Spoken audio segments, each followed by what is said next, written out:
सिंध के दूसरे बड़े शहर हैदराबाद में पीने के पानी का बहरान पैदा हो गया।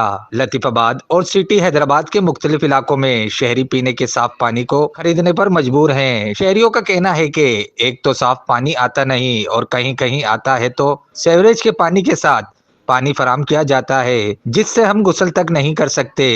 शहरियों ने वश न्यूज से गुफ्तगू करते हुए कहा कि 15 दिन से हमारे इलाके में पानी नहीं आ रहा। हमारे इलाके में क्या, कई इलाकों में पानी नहीं आ रहा। पानी आ रहा है तो बदबू वाला आ रहा है, जिससे हमारे बच्चे बीमार हो रहे हैं। और एक पानी खुदा की ऐसी नेमत है, पानी से भी हमें महरूम किया जा रहा है। पानी साफ पानी भी नहीं आ रहा, इतना बदबू वाला पानी आ रहा है कि जिससे हम आपको क्या बताएं। ये नहरें हर साल बोलते हैं नहर साफ होगी, नहर साफ होगी, पानी अच्छा आएगा। नहर तो कम, नाले ज़्यादा दिखते हैं। वो आप देखें, एक विजिट करें। ये पानी इतना गंदा आ रहा है कि लोग बाग पी रहे हैं, बीमार हो रहे हैं, समझना बहुत ही परेशान हो रहे हैं। पानी भी नहीं आ रहा है, आ रहा है तो गंदा भेज रहे हैं पानी ये लोग। तो मेरे भाई, किसी सेहत से मत खेलो, किसी की जान से मत खेलो। अपने पैसों के खातिर ये लोगों की जान से खेल रहे हैं।